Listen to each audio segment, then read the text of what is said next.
Hello guys, welcome to my YouTube channel. तो आज मैं आया हूँ जो गाड़ी है वैगन आर, उसका एक्सीडेंट का दिखाने। तो स्टार्ट करते हैं। जो गाड़ी है एक्सीडेंट हो गया उसका कैब से। जो ये डैमेज है, इसका बम्पर पूरा उड़ गया है और इसका ये बोनट पे कुछ वो नहीं हुआ है, लेकिन जो मेन ये है कि एयर बैग खुले हैं नहीं इस गाड़ी के। तो जो एयर बैग है दोनों में से कोई नहीं खुला। तो ये बेकार चीज़ है, इतनी अच्छी चीज़ भी नहीं है। आपको जो ड्राइवर साइड से है, इधर से भी मतलब बम्पर का कोई, जो ये गाड़ी ठुकी है बम्पर साइड से, तो कुछ भी मतलब एयर बैग इसके नहीं खुले हैं। तो यार ये थोड़ा सेफ्टी को लेकर अजीब पार्ट है। जो ये है बम्पर पूरा उखड़ गया है। जो ये कार है इसका ये पूरा ही ख़त्म हो चुका है, लेकिन जो ये लोहा है ये भी पूरा अंदर हो गया है।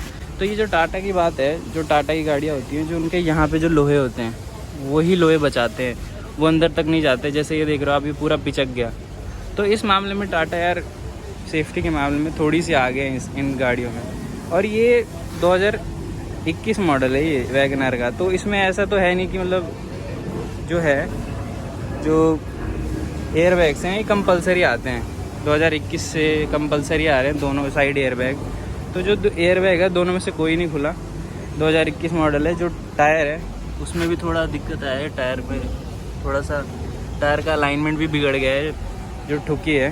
तो वही बात आती है कि जो सेफ्टी का इशू है वो बहुत बड़ा है। अंदर से कुछ नहीं हुआ है, बैठे थे जो गाड़ी चला रहे थे उनको कुछ भी नहीं हुआ है, लेकिन जो गाड़ी है आगे से पूरी ख़त्म हो गई है और ये एयर बैग्स खुले नहीं हैं।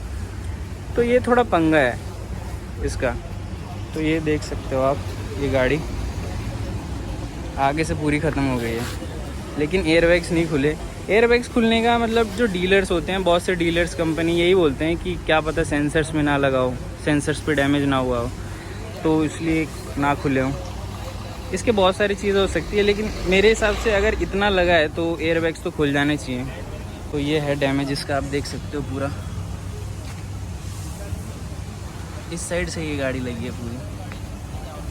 टायर के आगे सिर्फ यहाँ के अलाइनमेंट ख़राब हो गए हैं पूरे, जो गाड़ी के हैं। ये पूरा जो ये कार है ये कैब से टक्कर खाई थी, जो ओला कैब है उससे टक्कर खाई थी।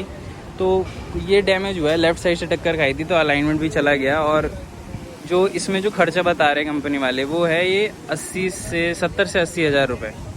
तो ये सारा इंश्योरेंस में क्लेम हो जाएगा, ऐसा कुछ नहीं है। मतलब कस्टमर को कुछ मतलब नहीं भरना पड़ेगा।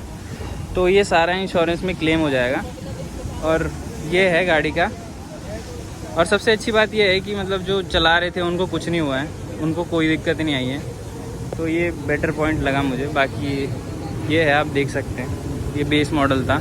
जो बेस मॉडल में भी है जो एयर बैग्स है वो मैंडेटरी हैं, वो आ ही रहे हैं। तो ऐसा है। तो एयर बैग्स वैसे खैर खुले नहीं हैं। अंदर से कोई डैमेज नहीं है, अंदर से पूरी नई की नई है। आप ये सीट्स भी देख रहे होगे, पीछे से भी देख रहे होगे। तो ये है, पूरी नई थी, नई में ये खा गई है उससे टक्कर। तो ये है यार बिल्ड क्वालिटी का। बाकी मारुति के ऊपर बिल्ड क्वालिटी के बहुत से सवाल उठते हैं।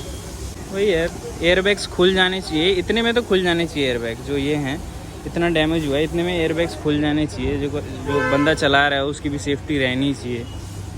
तो ये है, इसीलिए मारुति के ऊपर सवाल उठते हैं कि सेफ्टी के ऊपर थोड़ा इनको सेफ्टी का भी ध्यान देना चाहिए।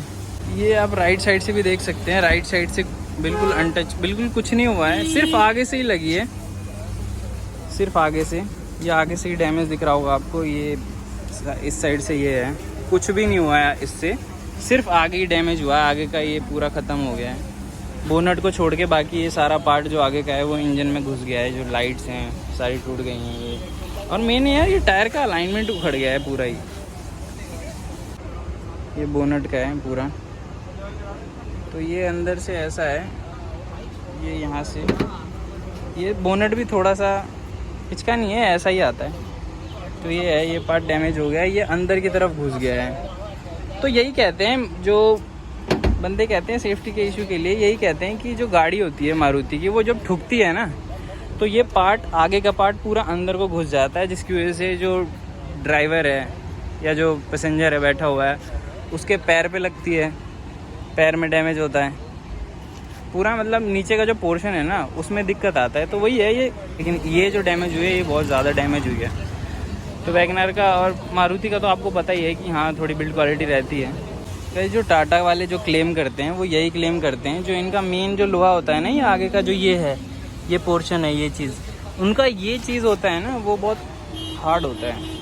और उस पोर्शन के हार्ड होने की वजह से, उस पोर्शन के हार्ड होने की वजह से जो लोहा है ना, वो जो डैमेज है वो यहीं तक रोक लेता है, वो पूरा अंदर तक नहीं जाने देता है।